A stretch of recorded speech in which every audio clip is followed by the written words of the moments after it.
Hello friends, welcome to my channel. तो चलिए आइए देखते हैं यूपीएससी प्रीलिम्स 2024 के लिए डेली की 18/12/2023 के लिए। ठीक है, तो आइए देखते हैं आज का पहला क्वेश्चन। तो पहला क्वेश्चन है, एशियाई विकास बैंक के संबंध में निम्नलिखित कथनों पर विचार कीजिए। तो यहाँ पे कुछ ऑप्शन है। ऑप्शन है एडीबी एक क्षेत्रीय विकास बैंक है जिसकी स्थापना वर्ष 1966 में विशेष रूप से एशियाई देशों के लिए की गई थी। तो ध्यान देना है, एशियाई देशों के लिए किया गया था, साथ ही साथ प्रशांत क्षेत्र के लिए। ठीक है, उसके सामाजिक आर्थिक क्षेत्र का विकास करवाना था। तो पहला गलत है। कर भारत एडीबी का संस्थापक सदस्य है, तो ये है। कर बैंक के शीर्ष 3 सबसे बड़े शेयरधारक जापान, भारत, चीन है। तो ध्यान देना है, जापान तो है, अमेरिका है, दोनों ये पहले स्थान पे है क्योंकि 15.6 के आसपास इसका है, और चीन फिर हो गया आगे। तो चीन को लगता है 6.4 है, वो देख लेंगे डिस्क्रिप्शन में। इस कारण से क्या है, ये गलत है। ठीक है, आइए देखते हैं। तो है कि एशियाई विकास bank ADB, Asian Development Bank. कर एडीबी एक क्षेत्रीय विकास बैंक है जिसकी स्थापना वर्ष 1966 में एशिया और प्रशांत क्षेत्र में सामाजिक और आर्थिक विकास को बढ़ावा देने के उद्देश्य से की गई थी। तथा कथन पहला सही नहीं है। ठीक है, कर है इसके 68 सदस्य हैं, 69 एशिया व प्रशांत क्षेत्र के भीतर से हैं और 19 बाहर से भी हैं। ठीक है,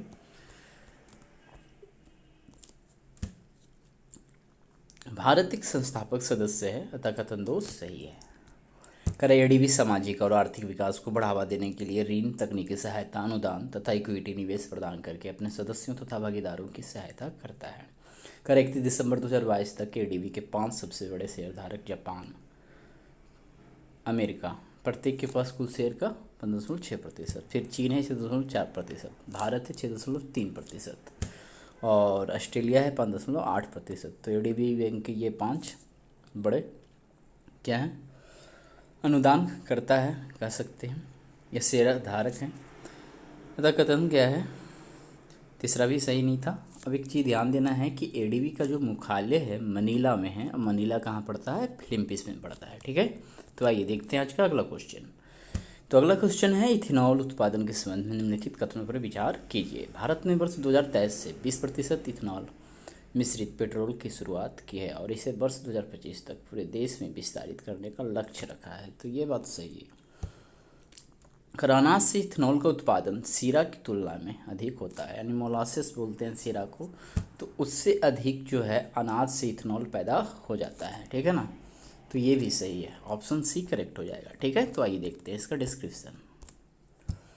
तो है, हाल ही में भारतीय प्रधानमंत्री ने G20 ऊर्जा मंत्रियों की बैठक में घोषणा की है कि भारत ने वर्ष 2023 से 20% इथेनॉल मिश्रित पेट्रोल की शुरुआत की है और इसे वर्ष 2025 तक पूरे देश में विस्तारित करने का लक्ष्य रखा गया है। अतः कथन पहला क्या है, सही है। खैर, भारत में इथेनॉल उत्पादन गन्ने के शीरा से लेकर चावल, मक्का और अन्य अनाजों से होता है। खैर, अनाज से इथेनॉल का उत्पादन शीरा की तुलना में अधिक होता है। चावल से 450 से 480 लीटर और अन्य अनाज से जो है 380 से 460 लीटर प्रति टन इथेनॉल का उत्पादन होता है।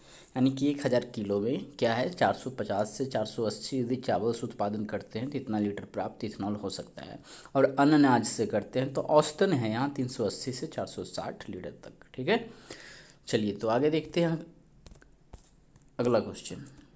तो अगला क्वेश्चन है, सीईसी और ईसी नियुक्ति, सेवा की शर्तें और कार्यकाल की अवधि विधेयक 2023 के संदर्भ में निम्नलिखित कथनों पर विचार कीजिए। तो ईसी क्या, सीईसी क्या हो जाएगा, चीफ इलेक्शन कमिश्नर, और इधर इलेक्शन कमिश्नर। कर सीईसी और ईसी की नियुक्ति चयन समिति की सेवा प्रधानमंत्री द्वारा की जाएगी, नहीं राष्ट्रपति के द्वारा। पहला गलत हो जाएगा। कर चयन समिति में प्रधानमंत्री, एक केंद्रीय कैबिनेट मंत्री और लोकसभा में विपक्ष के नेता, सबसे बड़े विपक्षी दल के नेता शामिल होंगे। तो ये लग रहा है सही है। ठीक है, फिर है कि सीईसी और ईसी का वेतन सेवा शर्तें सर्वोच्च न्यायालय यानी कैबिनेट सचिव के समान होता है। तो ये तीसरा गलत है, तो केवल एक सही हो जाएगा, ऑप्शन ए करेक्ट।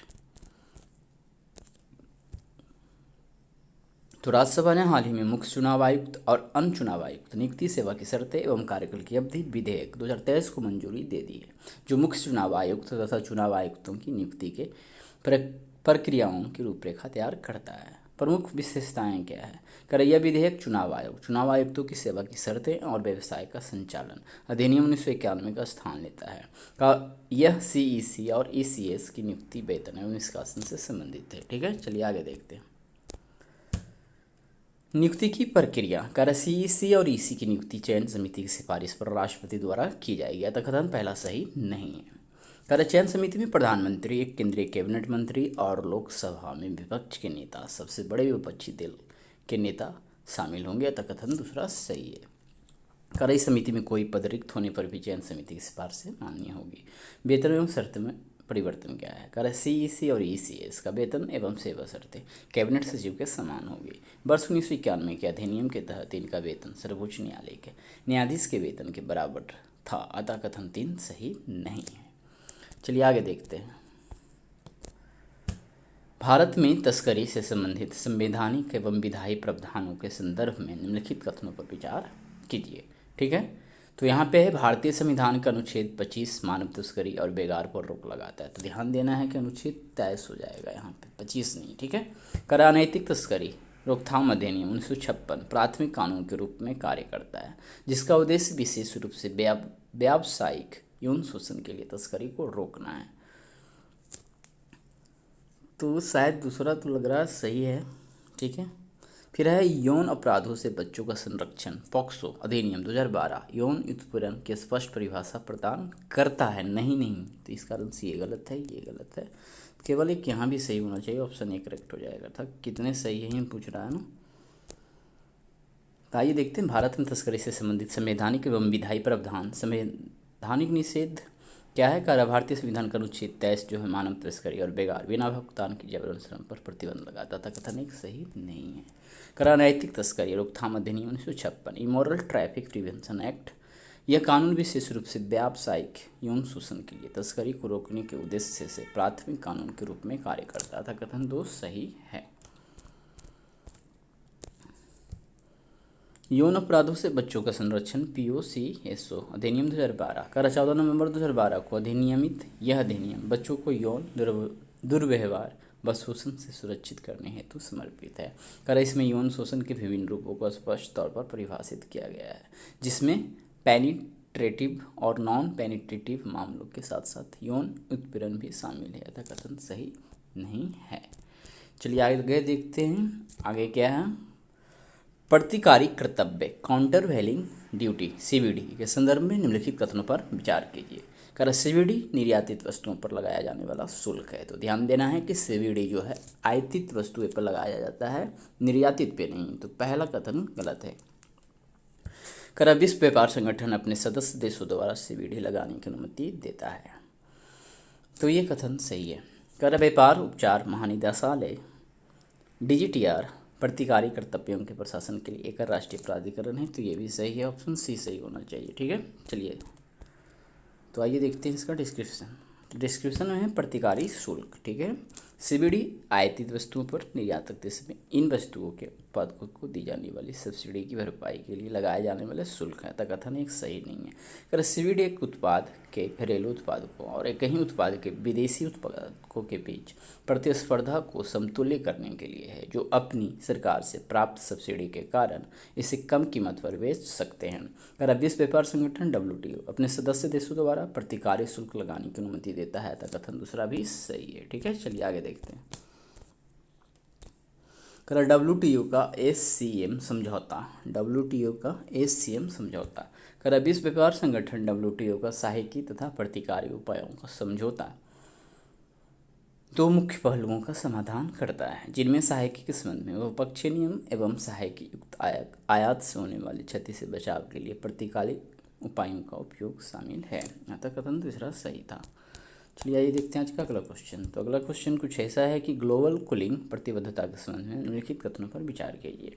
तो कह रहा है वर्ष 2023 में आयोजित संयुक्त राष्ट्र जलवायु परिवर्तन सम्मेलन COP28 में भारत की मेजबानी में की गई एक पहल है। तो भारत की मेजबानी नहीं, मेजबानी कौन था? संयुक्त अरब अमीरात ना। तो इस कारण से तो ये गलत हो रहा। कह रहा है इसका लक्ष्य वर्ष 2050 तक कूलिंग संबंधी उत्सर्जन को 68% तक कम करने के लिए सामूहिक वैश्विक लक्ष्यों के माध्यम से महत्वाकांक्षा एवं अंतर्राष्ट्रीय सहयोग बढ़ाना है, अतः दूसरा भी सही है। तो केवल दो सही है, ऑप्शन बी करेक्ट हो जाएगा। ठीक है। ग्लोबल कूलिंग प्रतिबद्धता कर है। ग्लोबल कूलिंग प्रतिबद्धता ठोस कदम उठाते हुए सतत कूलिंग के लिए प्रतिबद्ध होने का आह्वान करती है। यह संयुक्त राष्ट्र जलवायु परिवर्तन सम्मेलन COP28 2023 के मेजबान के रूप में संयुक्त अरब अमीरात की एक पहल है। अतः कथन पहला सही नहीं है। कर यह प्रतिबद्धता में 9 गैर संवाद घोषणाओं, प्रतिज्ञाओं और चार्टरों में से एक है, जो COP28 के अध्यक्ष के कार्रवाई एजेंडा के लिए प्रमुख परिणाम के अंतर्गत आती है। चलिए आगे देखते हैं।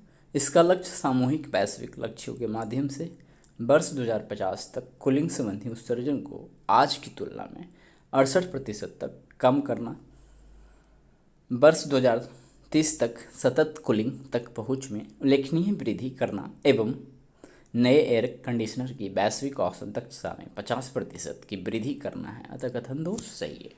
ठीक है। कराइया उत्सर्जन लक्ष्य UNEP कुल coalition report global cooling watch 2023 keeping it chill उत्सर्जन में कटौती करते हुए कूलिंग मांगों को किस प्रकार पूरा किया जाना चाहिए के प्रारूप पर आधारित है।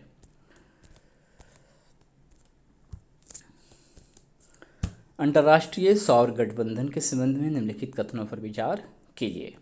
तो आइए यहाँ पे देखते हैं। कारण इसका लक्ष्य जो है 2030 तक सौर ऊर्जा समाधानों में 1000 बिलियन अमेरिकी डॉलर का निवेश जुटाना है। तो पहला कथन सही है। ठीक है। कितने सही है ढूंढना है। कारण ISA की परिकल्पना और सौर ऊर्जा विकल्पों का उपयोग करके जलवायु परिवर्तन से निपटने के प्रयासों में समन्वय स्थापित करने के उद्देश्य से भारत और अमेरिका द्वारा संयुक्त प्रयास किया गया था। ये G20 से शायद रिलेटेड होगा था, नहीं देखना पड़ेगा इसको, लेकिन ये कथन सही नहीं है। भारत अमेरिका इसमें नहीं है। अच्छा, भारत और फ्रांस होगा। ठीक है। अमेरिका की जगह पे ना यहाँ पे शायद फ्रांस है। ठीक है। कह रहा है वर्तमान में केवल उष्णकटिबंधीय क्षेत्र के देश ही इस गठबंधन में शामिल होने के पात्र है। तो क्या है, संयुक्त राष्ट्र में जितने देश है सभी इसमें लगभग शामिल होने के लिए पात्र हैं। तो केवल एक ही सही होगा। ठीक है। बी ऑप्शन आंसर हो जाएगा, क्योंकि यहाँ पे कौन सा सही है और 1 2 3 करके लिखा होगा, इसलिए बी होना चाहिए। आइए देखते हैं। करा अंतर्राष्ट्रीय सौर गठबंधन। ठीक है। इंटरनेशनल सोलर अलायंस टुवर्ड्स 1000 रणनीति द्वारा निर्देशित ISA का लक्ष्य वर्ष 2030 तक सौर ऊर्जा समाधानों में 1000 अरब अमेरिकी डॉलर का निवेश जुटाना है, जबकि स्वच्छ ऊर्जा समाधानों का उपयोग करके 1000 मिलियन लोगों तक ऊर्जा तक पहुंच प्रदान करना है तथा 1000 गीगावाट और 1000 गीगावाट सौर ऊर्जा क्षमता की स्थापना करना है। कर इससे प्रत्येक 1000 मिलियन टन CO2 के वैश्विक सौर उत्सर्जन को कम करने में मदद मिलेगी। अतः कथन एक सही है। कर ISA की परिकल्पना और सौर ऊर्जा विकल्पों का उपयोग करके जलवायु परिवर्तन से निपटने के प्रयासों में समन्वय स्थापित करने के उद्देश्य से भारत और फ्रांस द्वारा संयुक्त प्रयास की गई थी। कर इसकी संकल्पना वर्ष 2015 में पेरिस में आयोजित जलवायु परिवर्तन पर संयुक्त राष्ट्र फ्रेमवर्क अभिसमय के पार्टियों के 21वें सम्मेलन के अवसर पर की गई थी। अतः कथन दूसरा सही नहीं है।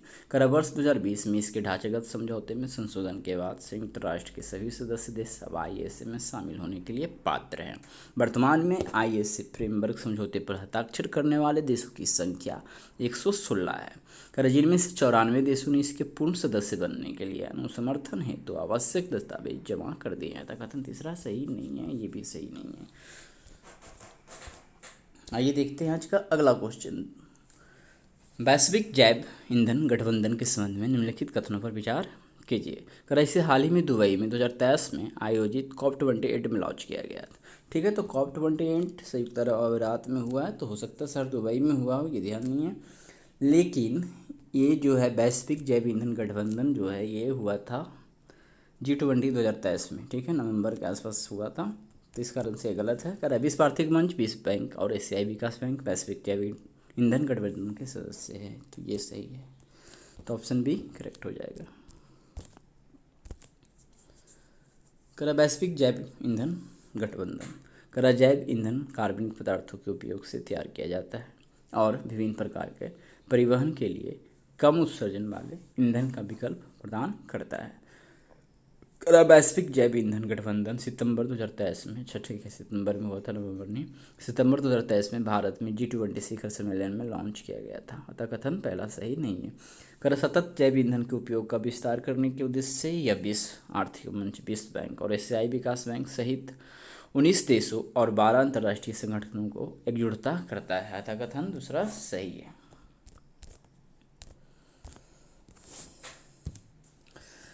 अंतर्राष्ट्रीय ऊर्जा एजेंसी के संबंध में निम्नलिखित कथनों पर विचार कीजिए। यह संयुक्त राष्ट्र का एक सहायक भाग है, तो ध्यान देना है कि ये एक स्वायत्त अंतर सरकारी संगठन है, पहला गलत हो जाएगा। वर्ल्ड एनर्जी आउटलुक रिपोर्ट इसकी प्रमुख रिपोर्टों में से एक है, तो ये ठीक है। IEA का सदस्य बनने के लिए किसी देश को संयुक्त राष्ट्र का सदस्य होना नहीं, OECD, ठीक है, आर्थिक विकास और सहयोग संगठन। तो ये भी गलत है, तो केवल 2 सही हुआ, ऑप्शन सी करेक्ट हो जाएगा, ठीक है। तो अंतर्राष्ट्रीय ऊर्जा एजेंसी यह वर्ष 1974 में फ्रांस के पेरिस में स्थापित एक स्वायत्त अंतर सरकारी संगठन है, ठीक है। अंतर्राष्ट्रीय ऊर्जा एजेंसी 1974 में फ्रांस के पेरिस में स्थापित हुआ था, ठीक है, स्वायत्त अंतर सरकारी संगठन है। यह मुख्य रूप से ऊर्जा नीतियों पर केंद्रित है, जिसमें आर्थिक विकास, ऊर्जा सुरक्षा एवं पर्यावरण संरक्षण शामिल है। इन नीतियों को IEA के 3E के रूप में जाना जाता है। इधर है प्रमुख रिपोर्ट। वर्ल्ड एनर्जी आउटलुक, कथन 2 सही है। World energy investment report. फिर है IEA का सदस्य बनने के लिए किसी देश को OECD का सदस्य देश होना आवश्यक है। इसके अतिरिक्त इसे कई अन्य मानदंडों को भी पूरा करना होता है। अतः कथन तीसरा सही नहीं था। आइए देखते हैं आज का लास्ट क्वेश्चन। PM गति शक्ति योजना के संबंध में निम्नलिखित कथनों पर विचार कीजिए। यह एक मेड इन इंडिया पहल है जो मल्टी मॉडल इंफ्रास्ट्रक्चर कनेक्टिविटी की एकीकृत योजना हेतु एक परिवर्तनकारी संपूर्ण सरकारी दृष्टिकोण है। अतः पहला सही है। इसका लक्ष्य भारत के सभी गांवों तक 4G कनेक्टिविटी का विस्तार करना है। तो यहाँ पे आप थोड़ा सा सोच सकते हैं कि 4G, तो हाँ, गांव को अभी 4G से ही सारे गांवों को कनेक्ट करने का लक्ष्य है, ठीक है। इस कारण से ये सही है, 5G नहीं। इसमें वर्ष 2019 में लॉन्च की गई राष्ट्रीय अवसंरचना पाइपलाइन को भी शामिल किया जाएगा, तो ये भी सही है। तो यहाँ पे तीनों सही है, ऑप्शन डी करेक्ट हो जाएगा, ठीक है।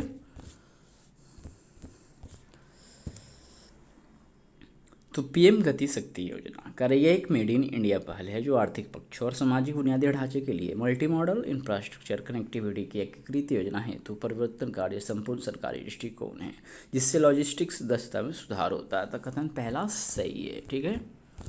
चलिए आगे देखते हैं। इसका लक्ष्य 11 औद्योगिक गलियारों और 2 नए रक्षा गलियारों, एक तमिलनाडु में और दूसरा उत्तर प्रदेश में का निर्माण करना भी है। सभी गांवों तक 4G कनेक्टिविटी पहुंचाना एक अन्य उद्देश्य है। इसके तहत मौजूदा गैस पाइपलाइन नेटवर्क में 17,000 और विस्तार करने की योजना बनाई जा रही है। कथन 2 सही है। वर्ष 2019 में शुरू किए गए राष्ट्रीय अवसंरचना पाइपलाइन, जिसकी लागत 110 लाख करोड़ रुपये थी, को गति शक्ति योजना में शामिल किया गया है। अतः कथन तीसरा सही है, ठीक है। तो